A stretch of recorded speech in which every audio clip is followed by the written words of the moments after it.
كل سنة وانتم طيبين بمناسبة عيد الفطر.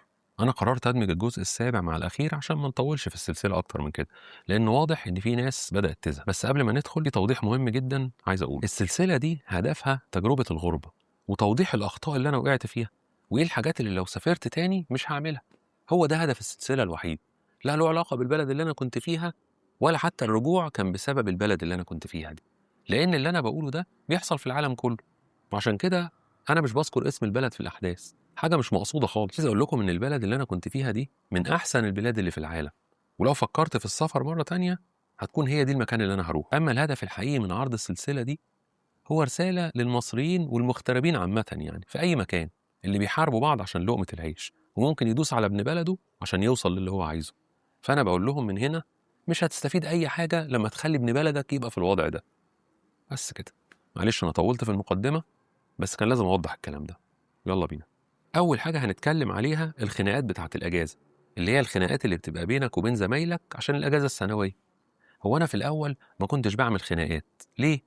لأني كنت بنزل في وقت محدش بينزل فيه أصلا، وحتى كل الناس كانت بتستغرب مني إني بنزل في شهر 11. يعني الناس كلها بتنزل في شهر 7 أو 8 عشان يلحقوا أجازة الصيف مع أهاليهم. كان أنت لما بتنزل في شهر 10 أو 11 مش هتلاقي حد تخرج معاه، بتبقى المدارس والجامعات بدأت وخلاص، العام الدراسي الجديد بدأ ومفيش حد فاضيلك.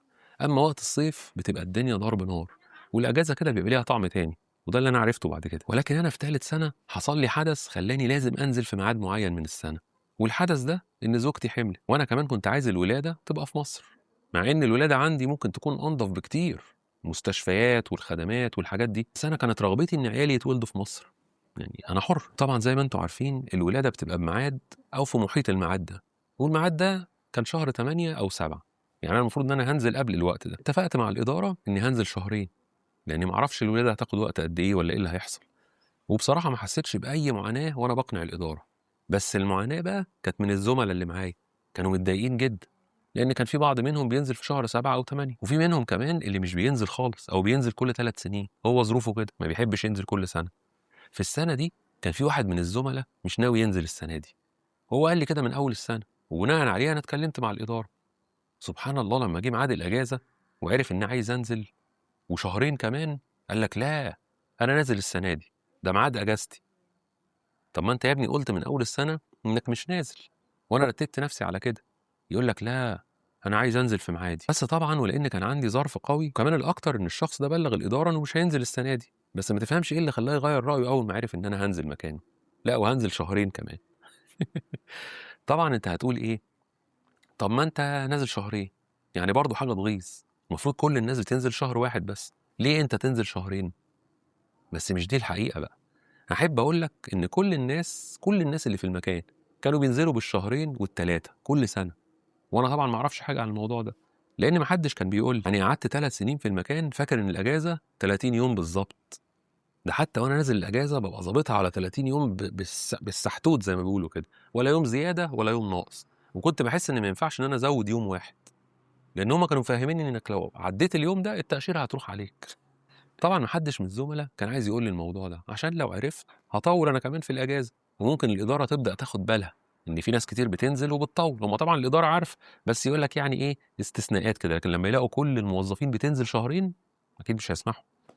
السنه دي بقى الاداره وقفت معايا بصراحه، وده بسبب ان مراتي كان عندها مشاكل جامده جدا في الحمل، وكان لازم تبقى في مصر عشان يكون في حد واقف معاها وبيرعاها. فالاداره وافقت على الاجازه على طول، وكمان وافقت على شهرين ونص مش شهرين بس. لكن طبعا زي ما قلت لكم كده كل الموجودين كانوا رافضين الموضوع ده خالص، وحسيت كده ان هم يعني بيستحلفوا لي ان السنه الجايه مش هتشوف الاجازه دي تاني. وفعلا في السنه دي كانت احسن اجازه نزلتها، عشان اولا كان فيها ولاده اول طفل ليا، وكمان لان اكتشفت ان النزول في الصيف مختلف تماما عن النزول في الشتاء. ليه بقى؟ لان زي ما قلت لكم في الاول بتبقى المدارس والجامعات بدات اجازه اخر السنه، والبلد كلها كده بتبقى فيها جو فسح وخروج. يعني من الاخر كده حسيت ان الاجازه مختلفه تماما عن الاجازات اللي قبل كده. بتلاقي قرايبك بقى المغتربين كلهم بينزلوا في نفس الوقت ده، فبتحس انك شفت الناس كلها في الشهر او الشهرين اللي انت بتنزلهم دول. الحمد لله ربنا رزقني بالمولوده الاولى، وكانت اجازه لذيذه جدا، لان احنا في الاجازه دي قدرنا نعمل كذا حاجه. اول حاجه هو ان انا عرفت اجيب عربيه بالتقسيط عشان اعرف اتحرك بيها في الاجازات، دي حكيت عنها في فيديو من الفيديوهات اللي فاتت، وممكن تتفرج عليه عشان تفهم اكتر ازاي انا عملت الموضوع ده. الحاجه الثانيه ان احنا صيفنا، ودي حاجه احنا ما كناش بنعملها في الاجازات اللي قبل كده، لان احنا كنا بننزل في الشتاء. فعايز اقول لاي حد مغترب، لو انت بتفضل انك تنزل مصر يعني في الروقان كده والهدوء، اوعى تنزل في شهر 7 أو 8. نزولك يبقى في شهر 10 11 12 1. بس طبعا هتبقى عارف انك مش هتعرف تصيف في الوقت ده لانه هيبقى شتاء، بس هتبقى الدنيا حلوه ورايقه. اما في الصيف هتحس ان مصر دي اتشقلب حالها خالص. المهم خلصت اجازتي ورجعت، وعرفت ان الموضوع بتاعي ده اللي هو نزول الاجازه اللي فاتت عمل مشكله جامده جدا جدا بين الموظفين الموجودين. والاداره قررت تحط جدول اجازات ثابت ممنوع اي حد يغيره، وممنوع اي حد يغيره خلال السنه. يعني عايز تغير حاجه في الجدول، عايز تغير ميعاد اجازتك، يعني لازم تكلمهم قبليها بسنه. النقطه الثانيه، هم قبل كده كانوا بينزلوا الناس كلها مع بعض في اي وقت. طبعا لما بقى كله ينزل بالشهرين راحوا عاملين نظام اسمه البديل. يعني لازم كل واحد ينزل يكون ليه بديل في المكان، والبديل ده لازم يكون عارف كل الشغل اللي انت بتعمله. اللي انت نازل الاجازه لازم تسيب مكانك واحد، لانه هيشيل الشغل بتاعك لحد ما سيادتك ترجع. مش عايز اقول لكم اني فوجئت انهم مظبطين الجدول بينهم وبين بعضيهم كده على شهر 7 و8، وراميني انا في شهر 11 زي قبل كده. وكانت الحجه بتاعتهم ايه؟ ما انت كنت بتنزل قبل كده في الوقت ده، ايه اللي جرى يعني؟ بس طبعا انا ما سكتش، لان حسيت ان شهر 7 و8 ممتع جدا في الاجازه، وانا ليا الحق ان انا انزل واستمتع. يعني دي اجازه انا باخدها من السنه للسنه، يعني مش كل يوم ولا كل اخر اسبوع. يعني ليا الحق ان انا انزل في الميعاد اللي انا عايزه. المهم الإدارة ظبطت الموضوع، وبقت الأجازات عبارة عن ده ينزل ده يرجع، ده يرجع ده ينزل. بس طبعا المدد بقت قليلة، مفيش حاجة بقى اسمها واحد ياخد شهرين و3 شهور والكلام ده.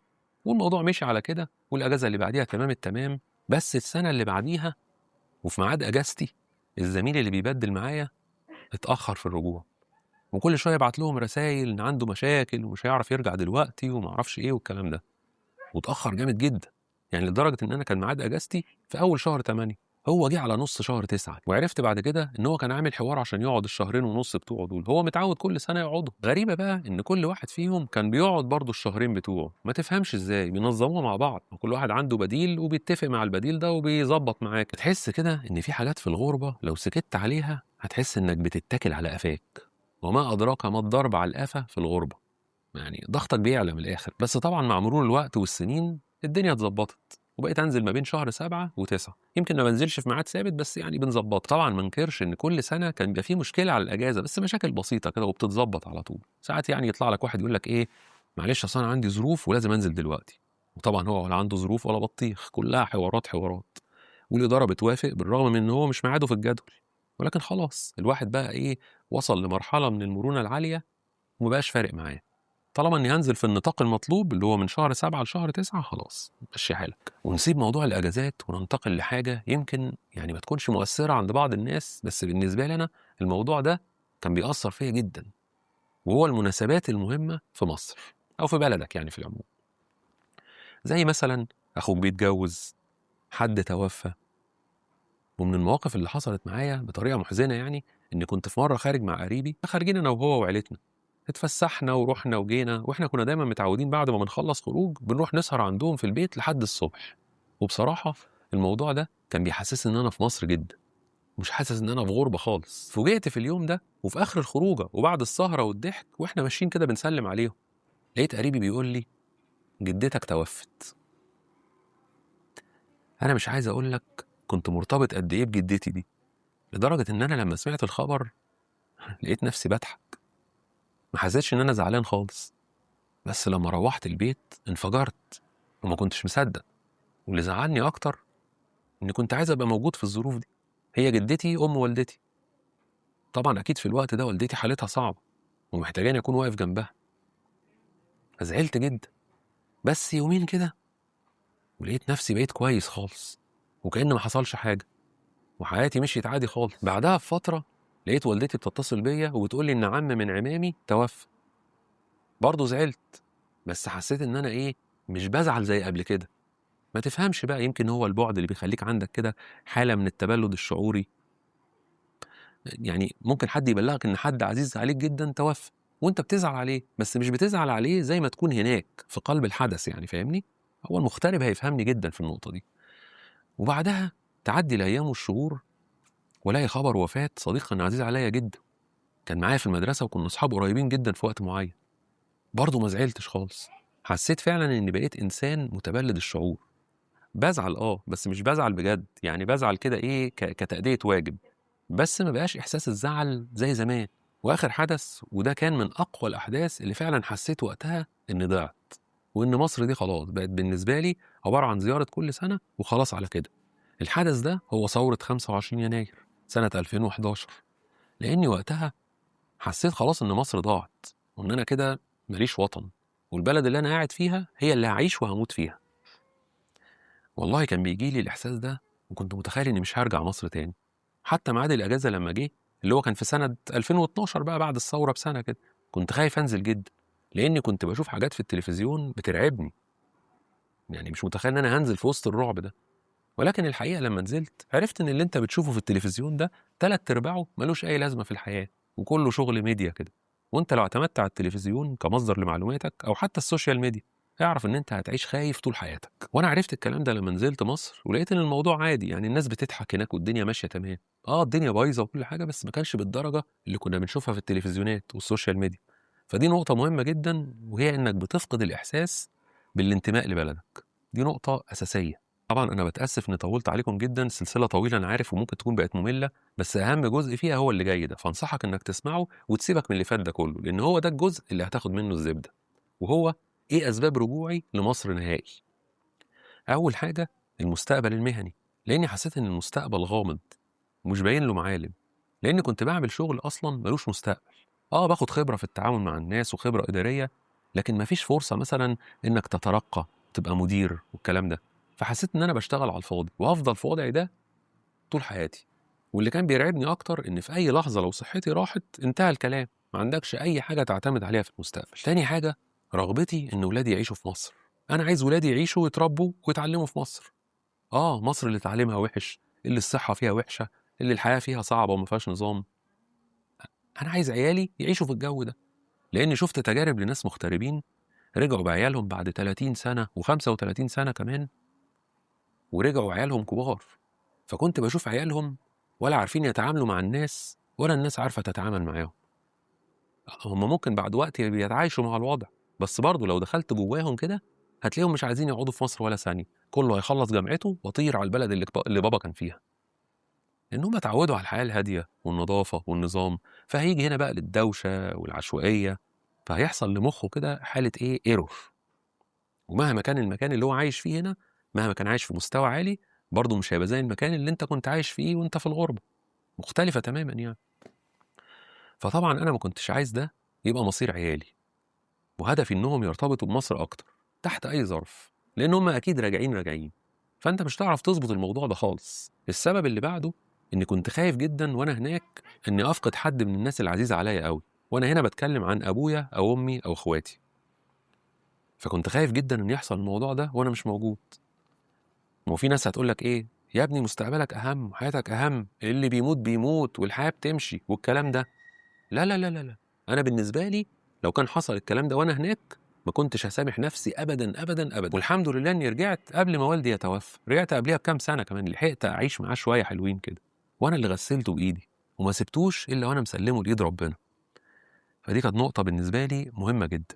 وخد بقى على كده المناسبات الحزينه والمفرحه، حد بيموت، حد بيتجوز، حد بيخلف، كل الكلام ده كنت حاسس ان هو بيضيع مني وانا في الغربه. وحط بقى على كل الاسباب دي السبب الاساسي، وهو وهم الرضا والاستقرار. او بمعنى اصح كنت فاكر اني خلاص انا ماشي كده وهفضل كده لحد اخر يوم في عمري. ولكن طبعا انت مسيرك راجع لبلدك، سواء راجع لها بصحتك وعافيتك او راجع لها عشان تندفن فيها. معلش انا عارف ان الكلام تقيل شويه، بس هي دي الحقيقه، ودي مش هتشوفها غير في وقت متاخر. يعني انت النهارده بتشوف واحد عايش طول عمره بره، وبعدين يرجع وهو عنده مثلا 60 سنه ولا 70 سنه، بيبقى مستغرب جدا ازاي هو كان بعيد كل الفتره دي، وليه ما فكرش انه يرجع مثلا ويحاول يشوف اي فرصه رزق في بلده. الحمد لله كان عندي يعني كده زي ما تقول رؤيه مستقبليه في الموضوع ده، لان كمان بالنسبه لي انا كمحمد، انا اصلا روحي في مصر، وده اختصار لكل الكلام اللي فات. ونيجي لاهم جزء في الفيديو، هو المقارنه اللي قلت لكم عليها، وانا بعتبرها اهم جزء في السلسله دي كلها. وعلى فكره مش هطول ان شاء الله، بعتذر لو الفيديو طويل شويه. اول مقارنه هي مقارنه الوضع المادي. طبعا لان انت بتسافر عشان تحسن وضعك المادي، دي بتبقى في المقام الأول عندك يعني. بس ناس كتير جدا بتسافر على مرتب قليل أو مرتب تعبان، مرتب مش هيعرف يعمل منه أي حاجة غير إنه يعيش ياكل ويشرب. فأنت في الحالة دي لو قارنت بين الوضع المادي بينك وبين بره، لا هيبقى جوه عندك يعني في بلدك أحسن بكتير، لأن أنت كده كده هتاكل وتشرب في بلدك، ما فيهاش مشكلة خالص. وما تعملش زي بقى وتفرح بالمرتب بتاع بره اللي هو هيبقى 4 أضعاف مرتبك في مصر. ما هو أنت مش بتعرف الحياة عاملة إزاي في البلد اللي أنت رايحها دي. وأنا بتكلم هنا على بلاد العالم كلها، لأن أنت مشكلتك وقتها إن أنت بتقارن كل حاجة بالعملة المصرية، ودي أكبر غلطة وهتكتشفها متأخر جدا لو ما عرفتهاش بالأول. تاني مقارنة هي الحالة النفسية، يعني هل أنت مؤهل إنك تعيش بره بلدك؟ يعني هل هتعرف تعيش من غير أهلك مثلا، من غير إخواتك، من غير أصحابك؟ هل هتقدر على كده؟ طبعا أنت لما بتسافر بتضغط على نفسك عشان تتقبل الوضع ده، بس في ناس وأنا منهم يعني بيكون الوضع ده صعب عليهم جدا. تالت مقارنة وأنا عارف إنها هتعمل جدل كبير، وهي هتسافر لوحدك ولا هتسافر مع عيلتك؟ أنا قصدي مراتك وعيالك يعني. لأني اكتشفت إن معظم الناس الناجحين، أنا بقول معظمهم مش كلهم، الناجح هو اللي بيكون مسافر لوحده. لأن أنت لما بتاخد زوجتك معاك المصاريف بتعلى عليك جدا، مصاريف معيشة، وسنتين 3 كده تلاقي مدارس وعلاج، فبتلاقي نفسك عايش زي ما أنت عايش في بلدك بالظبط. يعني حتى التوفير بيبقى قليل أوي. وأنا هنا بتكلم عن الحالات العامة، لأن في حالات بتكون معاها زوجاتها والدنيا ماشية تمام التمام معاهم، بس ده اللي بيكون شغال في وظيفة كويسة جدا ومرتب عالي بيكفي الالتزامات وكمان بيكفي يوفر منه. لكن أنا كلامي هنا عن المغترب العادي العام، يعني اللي هو بيطلع على مرتب عادي خالص وبيبقى فرحان جدا بيه وبيقعد يحسبها بالمصري وبعدها بيتصدم. اخر حاجه هي انك لو مسافر عشان بتهرب من صراعات العمل اللي في بلدك، يعني مثلا انت مسافر هربان من مدير متسلط او زملاء موقفين حالك، عايز اقول لك ان الصراعات دي موجوده بره بالظبط زي بلدك بالظبط وبمنتهى الشراسه كمان. فلو جات لك فرصه عمل بره، اهم حاجه اوعى تفرح بان المرتب 4 اضعاف مرتبك. قبل ما تاخد القرار ادرس البلد اللي انت رايحها كويس، ادرس قوانينها، ادرس المعيشه بتاعتها، المصاريف، دراسة مبدئية كده من على النت حتى. لكن أهم حاجة هي العقد والاتفاق اللي أنت هتطلع تسافر بناء عليه، ده أهم حاجة في القصة كلها. وأنا بنصحك إنه يكون معاك حد فاهم، ما تقبلش أي عقد إلا لما تطمن منه. ولو سافرت ولقيت أي تغيير في الاتفاق ما تكملش وارجع على طول. نقطة تانية برضو بالنسبة للحالة المادية، لو دخلت في السنة التانية ومش حاسس بتطور مادي، يعني حاسس كده إن أنت بتاكل وتشرب بس، ارجع، ملهاش أي لازمة، مش هتستفيد أي حاجة مستقبلا. وممكن توصل لمرحلة إنك عايش في البلد اللي أنت فيها دي بتاكل وتشرب وتنام بس، مفيش أي استفادة ولا في أي مستقبل. هو طبعا مفهوم الغربة دلوقتي اختلف عن زمان، بوجود بقى وسائل التواصل الاجتماعي ومكالمات الفيديو والكلام ده، خلاص أنت حاسس إنك مع أهلك طول النهار، مفيش أي مشكلة من البعد خالص. لأن إحنا طبيعي دلوقتي كلنا في غربة. يعني أنا لما رجعت مصر كنت فاكر إني يوميا هعرف أروح لأبويا وأمي، لكن طبعا الموضوع صعب جدا. مشاغل الحياة بتشدك وبتبعدك غصب عنك، وساعات بقعد وقت طويل جدا ما بعرفش اروح لهم، ممكن الوقت ده يوصل لاسبوعين وثلاثه وشهر وانا مش عارف اروح. بس احساسك ان انت عايش جنبهم دي نقطه غاليه قوي. وفي النهايه ربنا هو اللي بيقسم الارزاق، وممكن انه يرزقك بسفريه كويسه وممكن لا، فسيبها على الله وهو هيرتبها لك. واشوفكم الفيديو الجاي ان شاء الله. كل سنه وانتم طيبين.